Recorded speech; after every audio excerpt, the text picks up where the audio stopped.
menjadi seorang koruptor sebagai pertanggungjawaban moral. Saya mau minta klarifikasi, ini tanggung jawab siapa? Bapak malu nggak sih? Tidakkah saya dengar permintaan maaf yang benar? Orang-orang menjadi korban.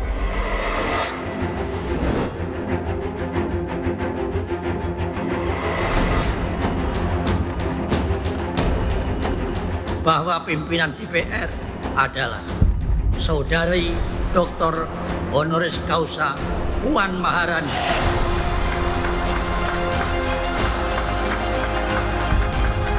Partisipasi dari seluruh komponen masyarakat, berikanlah pandangan, saran, dan kritik yang ikut mencerdaskan kehidupan bangsa.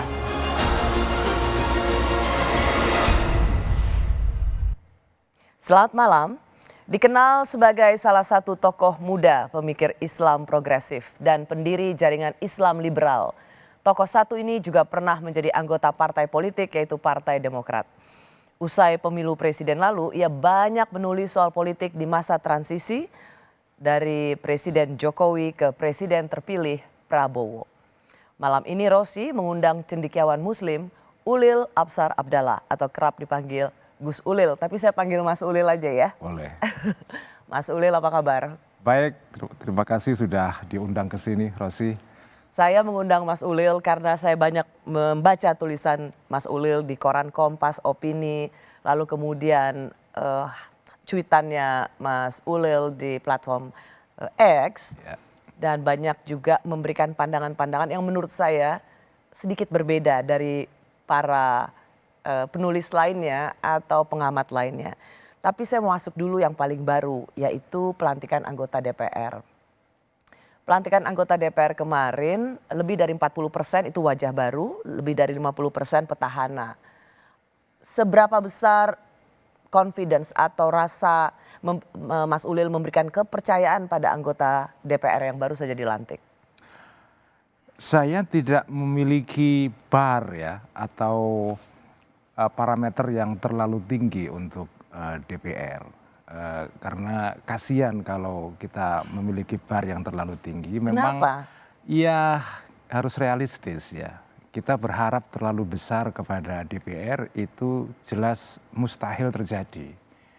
Karena banyak constraint yang luar biasa harus kita akui itu. Jadi gini, kalau kita mau fair ya menilai DPR, ada struktur-struktur di luar diri para politisi yang membuat mereka juga tidak bisa berbuat banyak. Ada Hambatan-hambatan yang membuat mereka tidak bisa ya betul, jadi berbuat misalnya banyak. sistem kepartaiannya sendiri, mekanik atau cara kerja kepartaian itu sendiri, hubungan antara pengurus partai dengan elit partai itu sendiri. Ya saya pernah 10 tahun di partai politik, saya tahu sekali dapur partai politik ya. Jadi ada hal-hal, ada externalities Rosi ya. Ada hal-hal di luar diri para politisi yang sedang berjuang untuk masuk ke Senayan atau yang bermain dalam partai politik yang itu di luar kontrol mereka. Jadi sebetulnya kalau di DPR sekarang ini kita melihat hasil seperti itu bukan sekedar karena memang bahan mentah politisi kita itu misalnya kurang bagus, tetapi juga ada struktur-struktur yang memang itu seperti itu. Mas Ulil, yang menarik adalah harapan publik pada DPR periode baru ini, yaitu di 2004-2009, itu tingkat kepercayaannya mereka separuh dari responden itu dalam survei yang dilakukan oleh Litbang Kompas, bahwa mereka tuh memberikan kepercayaan yang sangat tinggi kepada DPR yang baru terpilih, dilantik kemarin, yang baru ya. dilantik. Bahkan kalau digabungkan antara harapan publik yang sangat berharap dan cukup berharap, itu bahkan bisa mencapai hampir di 80% atau di 70-an%. Ini menarik karena ketika bertahun-tahun DPR selalu menempati peringkat yang rendah, tetapi periode pertama ini pada saat sebelum pelantikan, surveinya dilakukan bulan September, justru publik menaruh harapan yang luar biasa pada DPR. Menurut Anda, ini fenomena apa? Ya mungkin dua hal. Pertama adalah ini masih pengantin baru, banyak optimisme publik kepada DPR. Tapi yang kedua jangan-jangan Rosi ya ada kaitannya dengan peristiwa DPR yang kemarin sebagai institusi ada sesuatu yang mungkin dianggap cukup baik ketika DPR kemudian membatalkan pembahasan soal RUU Pilkada. Oke. Ya kan? Ya meskipun awalnya menjengkelkan tentu saja langkah DPR untuk menganulir keputusan MK, tapi kemudian kan mereka tunduk kepada keputusan atau supremasi MK. Ya. Dan Meskipun itu 22 Agustus, betul. survei di bulan September, sehingga itu masih melekat dalam dalam memori publik. Jangan-jangan mungkin itu. Jadi publik, DPR masih bisa tanda kutip dikontrol oleh suara publik itu. Dan kalau ini harapan ini bisa dipenuhi oleh anggota DPR yang baru besok, ya alhamdulillah ya. Itu yang kita harapkan. Mas Ulil, saya pernah membaca tulisan Mas Ulil ketika seperti inilah memang situasi politik negara kita, bahwa orang itu memilih berdasarkan ketokohannya, tetapi bukan karena prestasinya. Dan kalau kita lihat di DPR kali ini, meskipun di atas 40% wajah baru, tetapi lebih dari 40% itu terkait dengan politik dinasti. Apakah yang vertikal ataupun horizontal, apakah itu anaknya, istrinya, saudaranya, iparnya, dan lain sebagainya. Masih memiliki ikatan keluarga di DPR. Menurut Mas Ulil, ini adalah gejala yang memang mencemaskan karena lebih dari 40% itu kalau ditelisik lebih jauh lagi, itu semuanya sebenarnya memiliki kekerabatan. Iya, ini sebetulnya sesuatu yang mengesalkan ya, mengesalkan sekali. Tetapi ya fakta politik yang kita hadapi saat ini seperti itu. Kalau mau dianalisa tentu panjang ya, tetapi ada hal yang ingin saya katakan begini Rosi. Jadi sebetulnya masyarakat politik kita itu perilakunya kan mirip dengan konsumen barang-barang. Jadi konsumen itu cenderung untuk memilih barang itu kan bukan karena atau semata-mata karena enaknya, tapi karena memang merek itu yang melekat di kepalanya. Kenapa melekat? Ya karena diiklankan terus-menerus. Jadi faktor popularitas, keterkenalan ya itu menjadi sangat penting. Dan kalau seseorang itu sudah dikenal, potensi dia untuk dipilih kan besar sekali. Dan tidak saja tentang dirinya yang dikenal, tapi Betul. siapa yang di belakang dia atau keluarga siapa. Iya. Nah, berangkat dari situasi itu, Mas Ulil, kita melihat juga di parlemen yang terpilih itu sebagian besar rasanya berpotensi ikut dalam koalisi pemerintahan baru nanti, yaitu Presiden Prabowo yang akan dilantik 20 Oktober. Sehingga nyaris parlemen nanti ditengarai tanpa oposisi. Kita harus cemas atau situasi ini adalah sesuatu yang harus kita syukuri? Idealnya adalah bahwa tentu harus ada kekuatan pengimbang dalam parlemen ya. Tetapi saya masih belum yakin Rosi ya. Saya tidak tahu cerita di balik layarnya, ya hanya tahu rumor-rumor saja kan. Dan politik juga sangat fluid sekali. Tapi memang potensi atau kemungkinan tidak adanya partai pengimbang, partai oposisi di parlemen itu sangat besar sekali. Tapi belum tentu. Jadi saya juga nggak bisa memberikan komentar terlalu banyak. Tapi memang itu potensi ke arah sana besar sekali. Besar apalagi kalau sekali. kita dengar hari ini Ya. Mbak Puan, Ketua DPR yang baru terpilih, mengatakan rencana pertemuan dengan Pak Prabowo Presiden terpilih dan Ibu Mega tinggal menunggu waktu, tempatnya nanti tinggal ditentukan. Menurut Mas Ulil ini adalah sinyal bahwa PDIP juga akan masuk dalam kabinet pemerintahan Presiden terpilih. sinyal itu ada, tapi itu tergantung nanti termnya. Betul. Ya. Dan ini menurut Mas Ulil adalah sesuatu yang perlu dicemaskan atau give it a try. Siapa tahu it's not bad at all. Saya sebetulnya dari awal berharap PDIP menjadi kekuatan oposisi di parlemen. Itu sudah saya katakan berbulan-bulan yang lalu dan juga saya tulis berkali-kali di dalam cuitan saya. Tapi kalau misalnya realitasnya berbeda, saya tetap mencoba untuk melihat aspek positifnya ya. Ada sesuatu pada visinya Pak Prabowo, nanti mungkin bisa kita bicarakan dalam. Bentar, kenapa Mas Ulil hanya mengharapkan PDIP untuk berada di luar pemerintahan?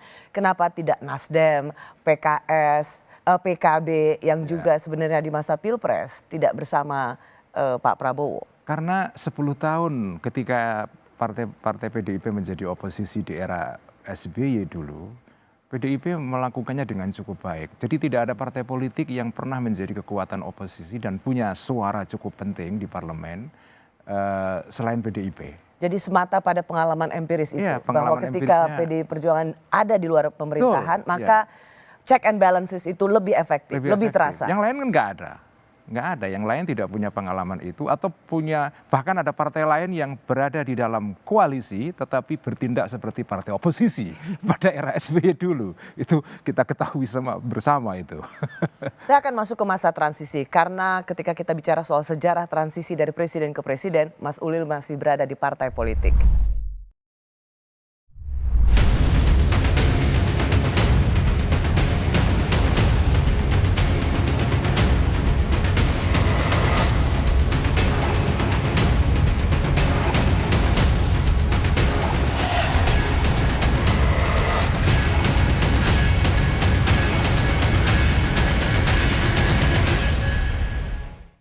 Pernah menjabat Ketua Pusat Pengembangan dan Strategi dan Kebijakan Partai Demokrat pada tahun 2010-2015. Kini Ulil Absar Abdallah aktif berdakwah melalui media sosial. Namun Mas Ulil juga masih sering menulis pandangan politiknya. Mas Ulil, kita ingin bicara soal sejarah transisi dari presiden ke presiden. Kalau kita bicara apa yang kita saksikan sekarang, tidak dapat dipungkiri bahwa masa transisi dari Pak Jokowi ke Pak Prabowo ini adalah masa transisi yang paling mulus yang pernah terjadi sepanjang sejarah transisi dari presiden ke presiden. Betul. Dan ini layak untuk menjadi benchmark bahwa beginilah seharusnya masa transisi. Tetapi saya mau masuk dulu dengan kemarin Pak SBY.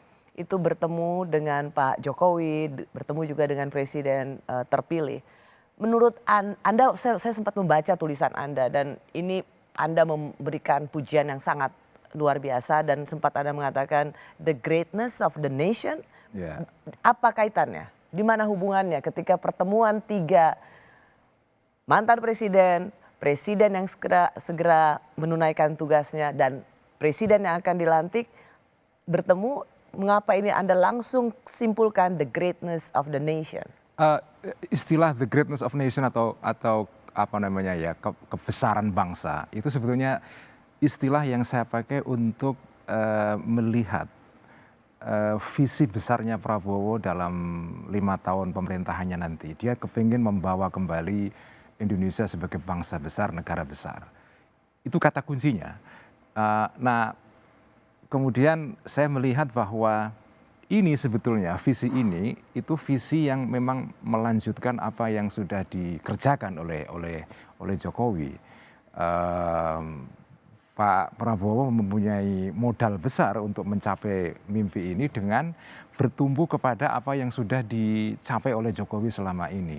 Oleh karena itu transisi yang mulus ini memang transisi yang niscaya. Karena kalau tidak, kalau misalnya situasinya seperti dari dulu SBY ke Pak Jokowi, sesuatu yang menurut saya agak kurang saya sukai ketika itu Rosi. Ya, karena saya ini relevan untuk saya tanyakan pada Mas Ulil karena pada waktu itu Anda masih ada di Demokrat. Apa yang Anda alami dan melihat bahwa inilah seharusnya menjadi benchmark transisi presiden, bukan seperti 2014 lalu? Ya, pada tahun 2014 lalu itu transisinya sebetulnya ya tidak rough ya, tidak kasar atau tidak bumpy gitu. Cuma setelah Pak Jokowi mengambil alih pemerintahan atau menjadi presiden, meneruskan Pak SBY, narasi yang dibangun bukan oleh Jokowi, tetapi oleh orang-orang yang di sekitar Jokowi atau pendukung Jokowi atau projo, kira-kira begitulah ya. Politik projo ketika itu membuat narasi bahwa SBY identik dengan pemerintahan yang mangkrak. Sementara Jokowi adalah pembangun, the builder. Bob the Builder, kira-kira begitu. Menurut saya itu tidak enak situasi seperti itu. Dan itu kan menafikan fakta bahwa sebetulnya Presiden Indonesia itu tidak bisa bekerja dari nol sama sekali. Presiden kita itu harus bekerja berdasarkan apa yang sudah dikerjakan oleh presiden sebelumnya. Dan memang seharusnya begitu. Tapi narasi ketika itu kan enggak. Narasinya adalah narasi projo politik ketika itu adalah bahwa SBY adalah identik dengan pemerintahan yang mangkrak. Nah sekarang itu tidak terjadi, saya senang. Pak Prabowo nanti bekerja berdasarkan apa yang sudah dikerjakan pemerintahan sebelumnya. Karena namanya pembangunan itu kan kumulatif, Rosi. Pak Mas Ulil, kalau misalnya melihat situasi dulu 2014, jadi pelajaran penting apa menurut Anda? Kalau kita melihat masa transisi yang sekarang, karena Anda melihat memang seruan politik presiden terpilih adalah melanjutkan dan tentu saja Pak Prabowo memiliki juga agenda-agenda yang menjadi legasinya beliau nanti. Tapi pelajaran penting apa sesungguhnya supaya setiap presiden itu memiliki masa transisi yang baik, bahwa presiden sebelumnya punya kelebihan dan kekurangan dan presiden sebelumnya sesudahnya harus kita berikan trust untuk melanjutkan pembangunan. Dari 2014 pelajaran penting apa yang Anda lihat tidak terulang di 2024 ini? Sebetulnya yang paling penting adalah sesuatu yang ini mungkin tidak bisa dikatakan secara terbuka ya, tetapi adalah mungkin chemistry ya, membangun chemistry yang baik itu dari presiden sebelumnya ke presiden sesudahnya. Ini juga mencakup juga apa yang ingin saya sebut sebagai statecraft ya, keterampilan mengelola pemerintahan termasuk transisi dari pemerintahan yang satu ke berikutnya. Ini kan harus seperti pelari estafet yang ngerti pada momen apa tongkat estafet itu bisa diserahkan ke pelari berikutnya gitu loh. Begitu itu tidak terjadi, begitu penyerahan tongkatnya itu tidak terjadi pada momen yang klik betul, itu ya mengganggu hasil akhir dari skor keseluruhan lari kan. Dan melihat bagaimana ada 3 presiden bertemu waktu itu, seberapa penting Anda melihat simbol-simbol pertemuan ini dilihat oleh publik? Saya tulis di dalam cuitan saya ketika itu, saya senang sekali. Ini sesuatu yang sebetulnya saya harapkan dulu ketika terjadi transisi dari Pak SBY ke Jokowi. Dan sekarang terjadi itu, saya senang sekali Jokowi, Prabowo, SBY bertemu dan secara publik ditampakkan kan. Secara publik ditunjukkan ini. Ini bagi saya bagus. Mengapa menurut Anda ini bagus sekali? Mengapa ini penting dilihat oleh publik? Tadi itu, jadi saya terus terang Rosi, saya senang dengan narasinya Prabowo yang kepingin punya mimpi besar, membangun Indonesia sebagai negara besar, dan itu ditandai dengan beberapa proyek-proyek besar. Kita bisa bahas itu secara terpisah, tapi niat besar ini, mimpi besar ini, the greatness of nation ini sebagai satu mimpi, itu memang ya mensyaratkan kekompakan keseluruhan elit-elit bangsa gitu. Karena kalau tidak ya susah ya. Mimpi ini harus didukung oleh semua tokoh-tokoh bangsa, terutama mantan-mantan presiden ya. Kalau ada mantan presiden yang kemudian masih ada hard feeling dengan pemimpin berikutnya, itu suasana ndak enak loh. Jangan lupa politik of feeling di dalam atmosfer kepolitikan kita itu pengaruhnya lumayan. Politik of feeling itu. Cuman kalau kita lihat 2014 ketika Partai Demokrat memilih untuk di luar pemerintahan, Anda sendiri mengatakan dalam wawancara bahwa jadi oposisi itu asyik. Asyik ya. Karena waktu itu Anda ada di Demokrat. Ya. Dan Pak SBY masih menjadi Ketua Umum Partai Demokrat. Ya. Dan pada waktu itu Pak SBY juga tetap menyuarakan sesuatu yang bersifat memberikan kritik. Ya. Anda sendiri mengatakan cara yang paling baik menjaga presiden adalah dengan mengkritik kebijakannya kalau itu dirasa tidak benar. Ya. Nah, waktu itu kemudian orang menyorot Pak SBY juga mantan presiden. Kenapa seperti masih mengganggu jalannya pemerintahan Pak Jokowi? Anda punya catatan soal ini? Ya ketika itu gini, Pak SBY harus kita lihat, saya sekarang sudah tidak dalam partai ya. Tapi kalau saya dari luar melihat Pak SBY sebetulnya sudah melakukan sesuatu yang sesuai dengan fatsun politik, adab politik ya. Ketika dia masih menjadi ketua partai, walaupun sudah tidak jadi presiden, ya dia menyuarakan kritik-kritik. Tapi begitu beliau sudah tidak lagi menjabat sebagai ketua partai, beliau kan lebih banyak diam, lebih banyak melukis, menghabiskan waktu di luar aktivitas kepolitikan. Nah, bagi saya itu fatsun politik yang cukup bagus. Nah, jadi Anda ingin semacam mengkoreksi persepsi publik pada waktu itu bahwa ketika Pak SBY juga cukup memberikan catatan kritis pada pemerintahan Pak Jokowi tahun 2014 dan kemudian ramai-ramai banyak kritikan ditujukan pada Pak SBY. Sudahlah kalau mantan presiden itu contohlah Pak Habibie nggak usah ikut-ikut. Anda ingin mengkoreksi persepsi publik pada waktu itu karena beliau seorang ketum partai politik juga. Dan ketika sudah tidak menjadi ketum partai politik. Ya, beliau diam saja. Beliau cukup tahu diri ya. Ya mungkin sesekali mencuit ya, tapi mencuit kan bukan sesuatu yang diharamkan dalam politik ya. Why not gitu kan. Jadi menurut saya Pak SBY dan juga Pak Habibie ya itu dan juga Gus Dur dulu bisa menjadi ya contoh yang cukup bagus ketika Anda sudah tidak menjadi presiden ya Anda mundur dari panggung depan ya. Ya di panggung belakang mungkin dia bisa memberikan nasihat atau apa tapi dia tidak mencampuri politik secara langsung kan. Nah seharusnya memang begitu. Seharusnya memang begitu itu. Pertanyaannya kemudian begini. Ketika di dalam koalisi pemerintahan banyak memberikan catatan kritis. Yang mana itu sangat baik. Tetapi begitu masuk ke dalam kabinet misalnya Demokrat yang di putaran terakhir atau lap terakhir masuk dalam kabinet. Itu kemudian jadi hilang suara kritisnya. Apakah ini sesuatu yang juga menurut Anda baik? Padahal Anda 2014 mengatakan jadi oposisi itu asyik untuk memberikan catatan kritis, tetapi begitu masuk ke kabinet hilang suara kritisnya. Nah ini menurut saya sesuatu yang harus kita pahami juga sebagai publik ya. Bahwa partai itu memang perannya kan selalu bolak-balik gitu. Swing antara kamu ruling berkuasa atau tidak. Begitu Anda berkuasa ya posisinya adalah Anda sebagai pelaksana kebijakan. Begitu Anda berkuasa nggak bisa Anda mengkritik lagi. Anda tugasnya adalah melaksanakan kritik yang disampaikan oleh publik atau oleh kekuatan politik di sebelahnya. Tapi begitu Anda sekarang misalnya sudah tidak lagi berkuasa, nah itulah saatnya Anda menjadi kekuatan pengimbang. Jadi ini tidak berarti bahwa oh dulunya kritis kok sekarang tidak. Ya, tapi ada konsistensi sikap yang rasanya perlu juga menjadi pertanggungjawaban buat publik.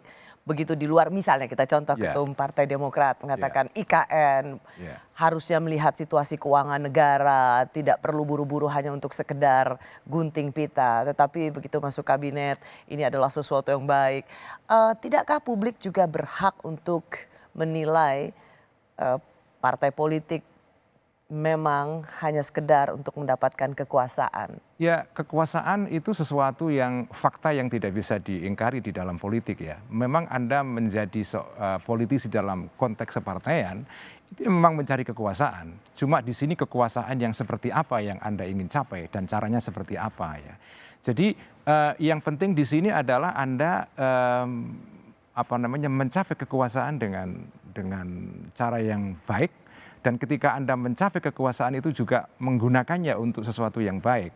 Nah, apakah posisi Anda itu sebagai misalnya oposisi atau Anda sebagai pelaksana kebijakan ya, itu tergantung ketika Anda menjadi ruling party atau menjadi non-ruling party. Oke, tapi Mas Ulil, apakah Anda kemudian bisa ikut merasakan rosonya di publik untuk melihat bagaimana politisi dengan begitu gampangnya mengubah pandangan politiknya begitu dikasih gula-gula permen kekuasaan? Ya, tetapi kita juga bisa bertanya balik, apakah masuk akal? Apakah logis? Anda berkuasa tapi Anda mengkritik diri sendiri. Kan tidak bisa. Anda mengulang pengalaman partai politik di era SBY dulu. Ada partai yang ikut di dalam kekuasaan, Anda ngerecoki kekuasaan. Kalau Anda mau ngerecoki ya jangan masuk. Jadi kalau pilihan Anda sudah menjadi bagian dari kekuasaan, saya bisa Ada politiknya di situ. Iya, jadi saya bisa menghormati kenapa Partai Demokrat atau partai manapun, Ya. PKS sekarang juga masuk. Atau kita lihat Caimin ketika Caimin, debat publik ya. mengatakan IKN nggak perlu, tapi gini, kemudian jadi setiap partai punya ketika pertimbangan. diajak atau punya potensi masuk ke kabinet Iya. Pak Prabowo, langsung IKN dibilang penting. Betul, jadi setiap partai politik punya perhitungan masing-masing kenapa dia memutuskan masuk ke dalam koalisi atau tidak. Pertimbangannya tidak hanya soal satu isu saja, rumit, kompleks itu, saya paham itu. Tetapi begitu sudah diputuskan oleh partai bersangkutan, saya masuk ke dalam koalisi, kan tidak bisa Anda mengkritik diri sendiri. Itu menurut saya nggak fair juga, itu tidak sesuai dengan fatsun politik itu. Sebaiknya kalau Anda mengikuti aspirasi publik untuk mengkritik ya jangan masuk ke dalam. Tolak untuk masuk ke dalam ya, kabinet. masuk ke dalam gitu. Inikah yang menjadi alasan bagaimana orang yang atau kekuasaan itu punya tendensi untuk merangkul semua partai politik dalam kabinet untuk menghilangkan suara kritis? Nah, salah satunya itu. Oke. Ya. Berarti sebenarnya wajar siapapun yang berkuasa ingin memasukkan semua ke dalam kabinet untuk menghilangkan suara-suara kritis. Setiap penguasa gini, logik seorang, ini saya mencoba untuk memahami politik berdasarkan apa namanya ya, orang-orang yang berada di dalam ya. Meskipun saya sekarang sudah bukan orang di dalam partai. Tapi saya justru menanyakan ini supaya publik juga mendengarkan. Iya, betul. Perspektif buat mereka yang di luar pemerintahan atau partai politik, tapi bisa memahami mengapa mereka mengambil jadi gini keputusan Rosi, itu. orang yang sedang berkuasa itu ingin, kan gini, orang yang berkuasa itu kenapa dia berkuasa? Karena dia kepingin melakukan sesuatu yang menjadi mimpi dia atau platform politik yang menjadi mimpi dia gitu. Dan dia kepingin memastikan ini jalan betul. Nah, saya salut betul kepada Pak Jokowi dan juga Pak Prabowo sekarang. Saya belum tahu Prabowo seperti apa, tapi saya melihat bahwa Prabowo serius kepingin melakukan sesuatu yang besar, melanjutkan apa yang dikerjakan oleh Jokowi. Nah, ini mimpi besar ini itu bagi orang seperti Prabowo nggak bisa dipastikan bisa berjalan kalau dia tidak bisa memastikan seluruh kekuatan-kekuatan yang mungkin bisa mengganggu realisasi mimpi ini tidak bisa diajak masuk ke dalam.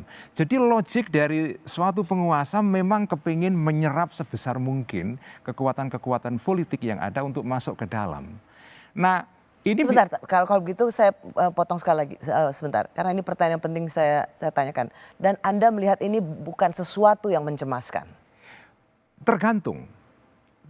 Jadi begini, ini pertanyaan yang harus diajukan. Apakah kritik itu penting untuk dirinya sendiri atau itu sekedar sarana saja? Karena ada orang yang memandang kritik itu an end in itself, tujuan pada dirinya sendiri. Saya dulu juga punya pandangan seperti itu, Rosi. Saya sekarang berubah. Bagi saya, yang harus menjadi fokus perhatian kita adalah sebetulnya apa yang mau dicapai ini. Jadi pertanyaannya adalah sebetulnya mimpi besar bangsa apa atau mimpi besar pemimpin kita ini, partai yang sedang berkuasa ini apa? Nah, ini bagi saya yang penting. Prabowo kepingin mencapai visi yang saya rumuskan dengan istilah the greatness of nation, bangsa yang besar, negara yang besar itu. Fine, ini bagi saya bagus dan itu ditandai misalnya dengan dia kepingin memberantas korupsi. Ya. Kayaknya serius, kayaknya. Saya tidak tahu nanti seperti apa. Dia punya program besar untuk mensejahterakan rakyat dengan program-program yang ya saya dengar ya lumayan ambisius ya. Dan dia sepertinya memang terinspirasi oleh pekerjaan-pekerjaan besar yang sudah berhasil diselesaikan oleh Jokowi.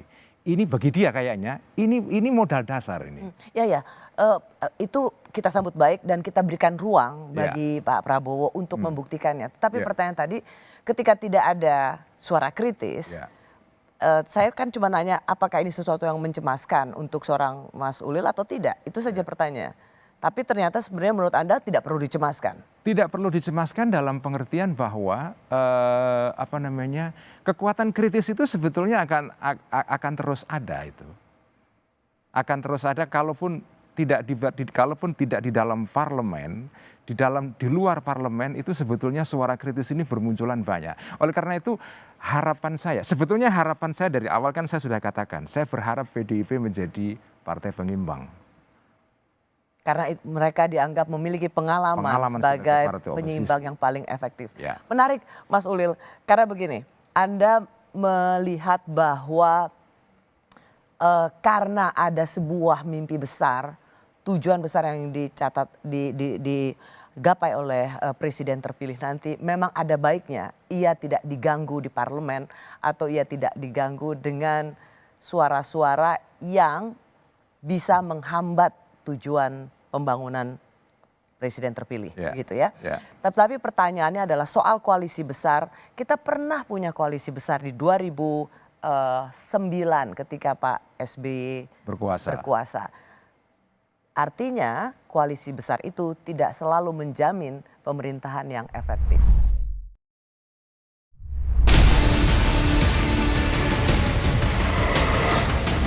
Tapi ya tetap harus ada kewaspadaan ya. Tentang harus ada check and balances juga. Dan itulah demokrasi sebetulnya. Kalau tidak, jangan-jangan semuanya sama, arahnya keliru umpamanya begitu kan. Itu kan harus ada ada critical mind juga di sini.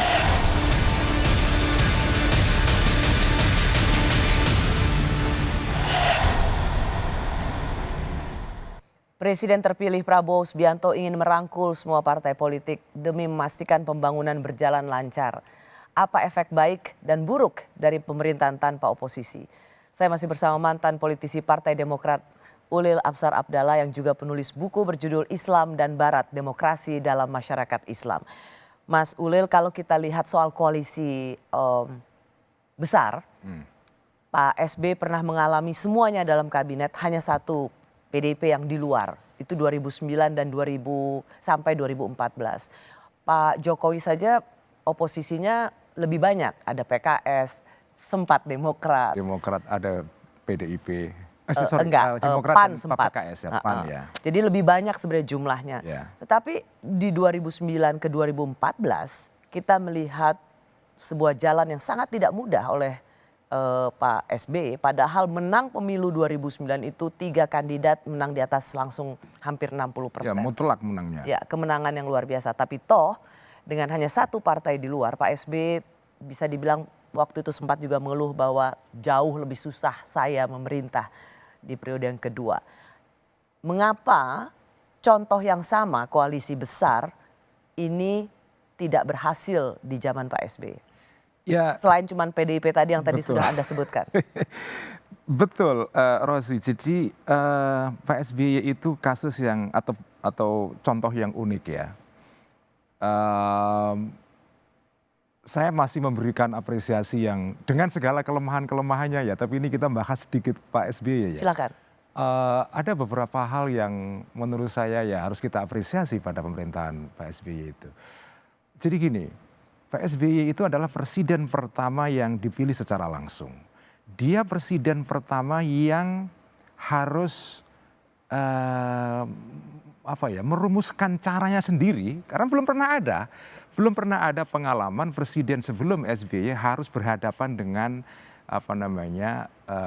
situasi politik di mana ada partai yang banyak, dia dipilih secara langsung dan dia harus bernegosiasi dengan parlemen.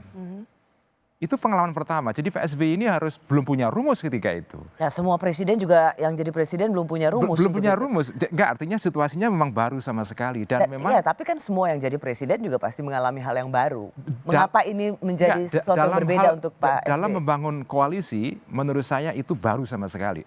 Pak Jokowi sudah punya presiden Pak SBY. Oke. Ya. Pengalaman untuk membangun koalisi. Nah, membangun koalisi yang besar itu kan kelihatannya mudah. Besar dan kompak loh ya, kompak dan bisa dipastikan mendukung program-program pemerintah karena yang paling penting kan akhirnya adalah program pemerintah jalan. Nah ini sesuatu yang tidak mudah. SBY berusaha untuk itu, tetapi ya tidak seluruhnya mudah karena seperti saya katakan sebelumnya ternyata ada partai yang masuk di dalam koalisi tapi tidak sepenuhnya dia mendukung pemerintah. Kita tahu di zaman itu ada soal pansus senturi, Pansus Senturi, mafia terutama yang paling besar pajak, itu, ya. dan itu kemudian memang menyita energi yang luar biasa Luar pada waktu biasa. itu. Dan itu tidak saja diinisiasi oleh partai di luar pemerintahan Di dalam Pak SBY. koalisi sendiri. Ya. Nah, Pak SBY ini mencoba untuk membangun koalisi besar yang kuat, tetapi mungkin memang tidak terlalu berhasil. Nah, tetapi yang harus kita hargai dari Pak SBY adalah bahwa dia tetap memastikan bahwa politik ini balance ya. Ada kekuatan yang mengimbangi, kekuatan yang menjadi oposisi dan itu diberikan ruang cukup. Dan ya ada kekuatan yang memerintah. Pak SBY juga tidak melakukan upaya represi sama sekali. Sama sekali nggak ada atau kecil sekali lah. Nah, kenapa begitu? Menurut saya ini analisis saya yang mungkin jarang dikemukakan orang. SBY itu seperti punya beban. Sebagai jenderal Orde Baru yang dipandang reformis. Dia tidak kepingin dipandang mengkhianati cita-cita reformasi. Jadi beban seorang penguasa yang punya latar belakang militer dan Orde Baru, dua-duanya loh ini, dan masih dekat dengan Orde Baru ketika itu tuh besar sekali. Sementara suasana reformasi masih cukup kuat. Jadi ada kesadaran dalam pribadi seorang SBY bahwa jangan sampai karena presidennya berlatar belakang militer, maka ia akan terkesan semena-mena, otoriter. Iya, jadi punya dan itu kenapa ini membuat justru Pak SBY tidak efektif dalam membangun koalisi, tetapi justru berhasil di Pak Jokowi. Pak Jokowi tidak punya beban itu. Tidak punya beban itu sehingga dia bisa lebih lebih rileks untuk membangun koalisi besar yang efektif ya, yang bisa mendukung program-program dia. Jadi dia berhasil. Dan ini bagi saya ya kenapa? Kenapa itu bisa berhasil di Presiden Jokowi dengan koalisi ya. Sebenarnya nggak besar-besar amat karena awal masih tersisa di periode kedua masih tersisa tiga partai atau 2 partai. Kenapa itu berhasil di Pak Jokowi dan tidak berhasil di Pak SBY? Ya di sini kita harus mengakui bahwa Pak Jokowi cukup punya keterampilan ya memerintah yang bagi saya di luar dugaan kita. Statecraft-nya bagi saya luar biasa. Dia berhasil membangun koalisi yang besar seperti ini. Dan dia bukan ketua partai politik. Dan dia bukan ketua partai politik. Dan dia bisa memastikan transisi kekuasaan ini mulus. Dan dia bisa memastikan atau berusaha memastikan bahwa mimpi dia masih diteruskan oleh presiden sebelumnya. Ini Rosi, ini bukan sesuatu yang remeh. Ya sebagian teman saya mengatakan ini ya sekedar kelicikan saja. Fine, Anda bisa melihat begitu. Tapi kalau saya melihatnya lain. Dari kacamata Anda justru melihatnya? Ini sesuatu yang bagi saya luar biasa. Karena Jokowi melakukan ini bukan karena sekedar mencintai kekuasaan saja. Karena dia memang perform, dia deliver, dia kepingin melakukan sesuatu. Pekerjaan besar dia bisa tuntaskan itu. Jadi bagi saya jangan meng-underestimate kemampuan membangun koalisi besar yang efektif. Seolah-olah itu mudah. Ya, kita lihat berarti berkaca pada pengalaman membangun koalisi besar. Satu, Pak SBY koalisi besar terbesar sebenarnya, hanya menyisakan 1, tapi tidak terlalu efektif.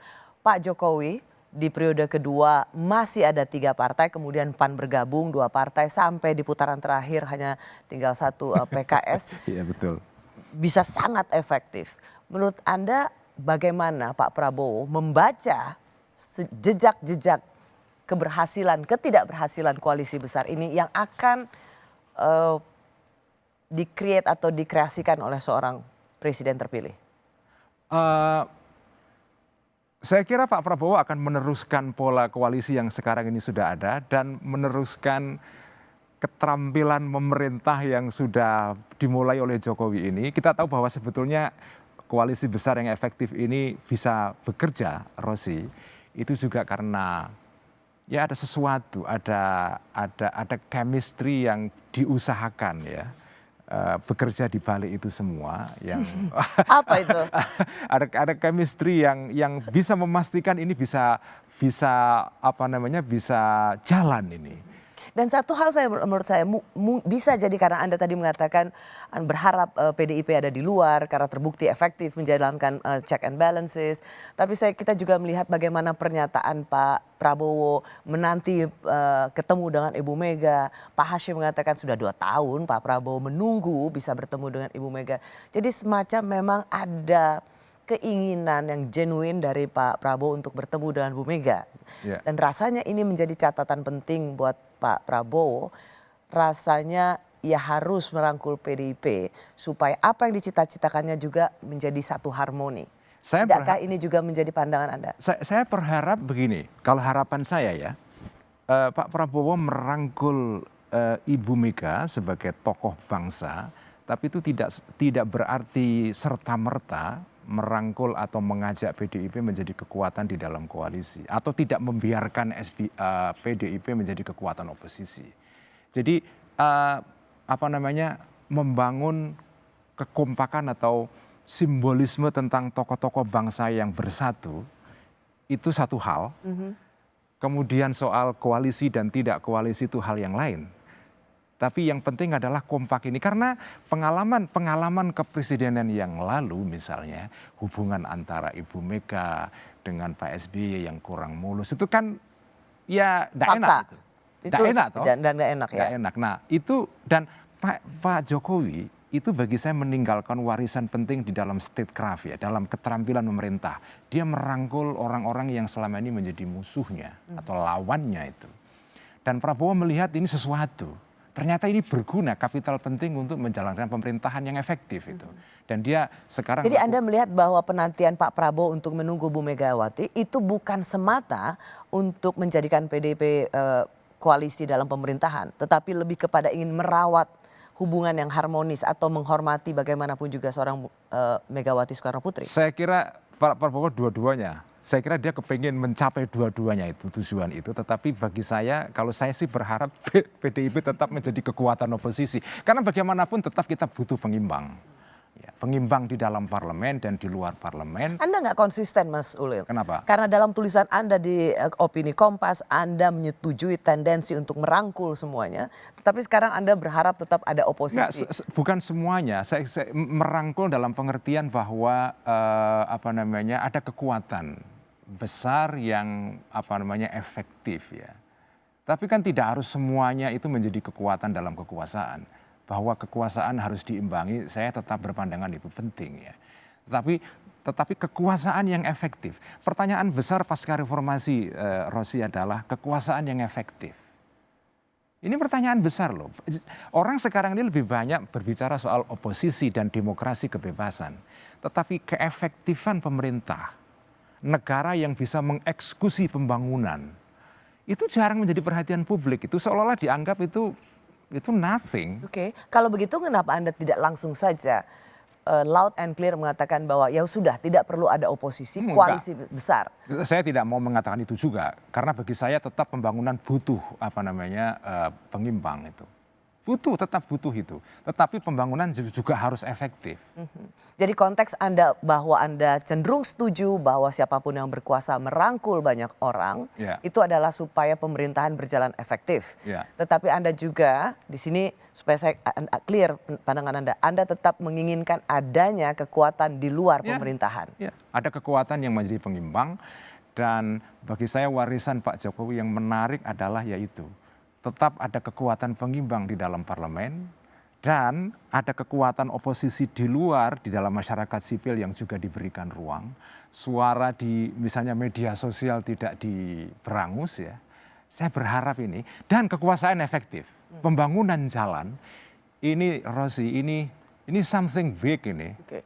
Ada pembangunan yang berjalan, ada kekuasaan pemerintahan yang dijalankan secara efektif, tapi biarkan ada suara-suara kritis itu tetap mewarnai demokrasi di Indonesia. Betul. Dan ini saya berharap ini bisa berlanjut di dalam pemerintahan Pak Prabowo dan mungkin lebih baik lagi. Nah, terutama adalah oposisi di dalam masyarakat sipil ya ini. Apa kecemasan Anda? Terima kasih Anda masih di Rosi. Malam hari ini saya mengundang Mas Ulil Absar Abdallah, Ketua PBNU, pernah menjadi kader Partai Demokrat dan sekarang banyak menulis, mengulas soal politik terutama masa transisi dari Presiden Jokowi ke Presiden terpilih Pak Prabowo. Mas Ulil, tadi kita bicara soal bagaimana pentingnya ada koalisi tetapi juga pentingnya check and balances. Ya. Saya sempat mengatakan bahwa Mas Ulil ini agak sedikit tidak konsisten. Ya. Satu sisi pernah mengatakan oposisi itu asik, tapi kemudian sekarang juga membutuhkan koalisi yang besar. Padahal kalau kita ingat ya Mas Ulil ini pernah sangat kritis, terutama waktu menyikapi RUU Ciptaker yang dengan cepat disahkan oleh DPR. Karena memang begitu voting, semua kekuatan yang di luar pemerintahan kalah banyak dengan suara partai politik pendukung pemerintah. Bahkan Anda mengatakan ini DPR dan pemerintah seperti tuli dan ini adalah cerminan oligarki. Sekarang Mas Ulil berbeda 180 derajat. Saya mau minta klarifikasi karena Mas Ulil juga sebagai ketua di PBNU dan PBNU sekarang sudah mendapat izin konsesi tambang. Apakah karena ini seorang Ulil Absar Abdallah berubah pandangan? Saya memang mengalami perubahan pandangan di dalam melihat politik Indonesia ya. Saya menggunakan pandangan yang dalam beberapa acara podcast ya, saya sebut sebagai cara pandang multiple maslahat ya. Jadi maslahat untuk Indonesia itu tidak hanya satu saja.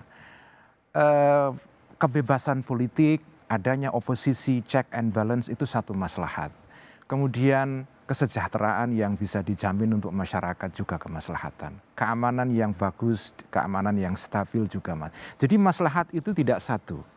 Nah, kalau begitu sekali lagi saya minta klarifikasi. Apakah kemaslahatan karena kesejahteraan itu karena PBNU dapat izin tambang sehingga Mas Ulil lebih melihat sejahtera dan tidak lagi seperti dulu? Ya, saya tidak mau mengomentari pertanyaan itu secara spesifik, tapi yang bisa saya katakan adalah bahwa kemaslahatan bangsa itu banyak, sehingga kita tidak bisa mengatakan bahwa kalau terjadi kemunduran atau realisasi ya kemaslahatan yang kurang ya di satu sektor, bukan berarti bahwa seluruh ini menjadi jelek gitu. Nah, bagi saya sekarang mulai lebih banyak fokus perhatian saya, Rosi, lebih banyak kepada kemaslahatan, yaitu soal pemerintahan yang efektif di dalam pembangunan. Karena memang ada masalah serius di sini. Kalau kita tidak betul-betul menyelesaikan mandat ini atau tujuan besar ini secara serius, ya kita bisa kehilangan sangat kesempatan ketinggalan, ada momentum yang hilang. Tapi begini Mas Ulil, ada satu pembangunan yang harus kita kejar, betul, ada pemerintahan efektif untuk mewujudkannya. Tetapi menurut Mas Ulil, ketika Mas Ulil mengatakan masih diperlukan suara-suara kritis, apakah itu dari satu partai yang di luar pemerintahan atau kelompok akademisi, teman-teman aktivis, suara kritis semacam apa yang menurut Mas Ulil itu tidak mengganggu pembangunan? Karena di sini rasanya sangat abu-abu sekali. Satu sisi pokoknya pembangunan harus jalan, tapi sisi lain tetap mengharapkan suara kritis. Jadi bagaimana Anda mendefinisikan suara kritis itu? Ya, suara kritis ini tentu susah didefinisikan karena bentuknya banyak sekali. Tetapi ada satu hal yang menurut saya perlu kita waspadai ya, terutama nanti di dalam pemerintahan Pak Prabowo. Jadi suara-suara kritis yang sebagian kemudian muncul di dalam media sosial ya, itu kadang-kadang diungkapkan dengan cara yang vulgar. Nah, pemerintahan itu bukan lembaga yang abstrak. Pemerintahan itu atau penguasa itu isinya manusia. Manusia itu punya perasaan, punya darah, punya daging. Tidak semua penguasa seperti Pak Jokowi yang cukup sabar menghadapi kritikan-kritikan yang vulgar seperti itu. Pak SBY juga cukup sabar. Nah, pertanyaan saya, apakah Pak Prabowo cukup sabar? Nah, ini yang saya khawatirkan. Karena begini, kalau misalnya keadaannya karena gini, orang mengkritik itu terdorong oleh kadang-kadang emosi yang tidak terkontrol. kemudian keluar dalam. Saya ingin menggunakan definisi Mas Ulil saja yang pernah Mas Ulil tuliskan. Cara kita menjaga presiden adalah dengan cara memberikan kritik ketika ia mengeluarkan kebijakan yang tidak benar. Ya. Jadi mungkin kita kesampingkan caci maki yang ada di platform sosial media, tetapi lebih pada kritik untuk mengingatkan. Tapi begini Rosi, saya mengatakan bahwa perkembangan politik itu dinamis sekali, termasuk perkembangan politik oposisi dan kritik ini.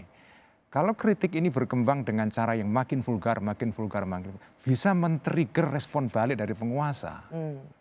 Ini yang bagi saya juga kita harus semua pihak di dalam bangsa ini harus memiliki rasa semacam civic duty, kewajiban civic itu. Oke, kita mengkritik pemerintah, tapi civic duty yang kita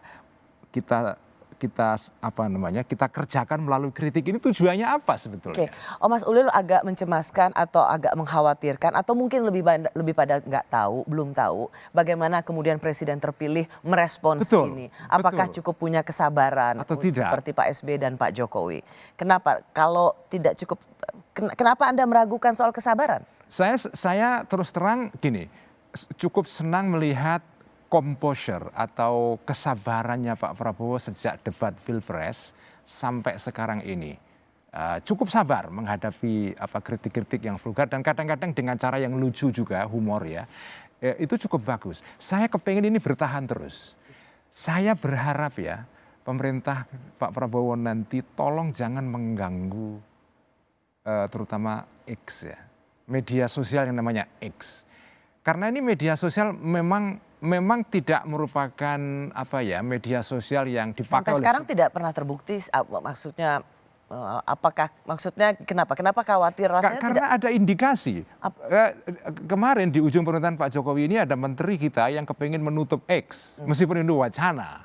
Tapi ini kan wacana yang juga tidak bisa dianggap remeh. Kalau misalnya X ini berkembang secara vulgar seperti di Brazil, Rosi. Di Brazil itu sekarang media sosial yang namanya Twitter atau X ini menjadi perdebatan besar sekarang. Oke, jadi Anda ingin mengatakan bahwa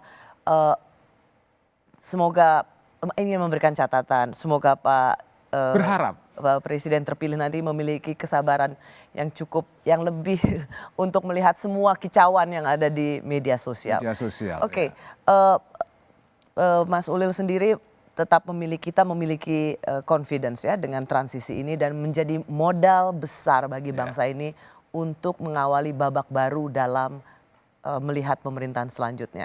Sedikit saja, menurut Anda catatan kritis bagaimana supaya 3 presiden yang sudah bertemu, ada Pak Jokowi ditemui oleh Pak SBY, Pak SBY kemudian menemui Pak Prabowo, catatan kritis supaya ketiganya ini tetap menjadi simbol harmonisasi. Karena bagaimanapun juga tetap Pak Prabowo adalah yang memegang mandat selama 5 tahun ke depan. Ya, bagi saya yang penting adalah begitu presiden baru dilantik, itu berarti memang ya ini etik dan adab dan fatsun politiknya adalah berarti pagi menyingsing. Pagi yang baru, hari yang baru menyingsing dengan matahari yang baru. Dan tidak boleh ada matahari kembar di dalam sebuah negara. Itu berbahaya, Rosi. Berbahaya sekali. Mengganggu banyak hal. Jadi semoga pengertian seperti ini kita miliki sebagai bangsa oleh para elit-elit juga di elit politik kita difahami ini. Sehingga ya pemerintahan Pak Prabowo bisa berjalan dengan cukup baik, tetapi Pak Prabowo juga menghormati semua mantan presiden sebelumnya. Ini kalau terjadi akan merupakan legacy yang sangat besar dari Pak Prabowo ke depan, dan legacy ini sekarang sudah disiapkan pancang-pancangnya oleh Pak Jokowi ya dengan cara merangkul semua pihak ini. Ya, kita berharap itu terjadi itu. Terima kasih Mas Ulil untuk perspektif Anda di Rosi. Terima kasih. Terima kasih juga bagi Anda yang telah menyaksikan Rosi. Saya Rosiana Silalahi, kita ketemu lagi Kamis depan. Tetaplah di Kompas TV, independen terpercaya.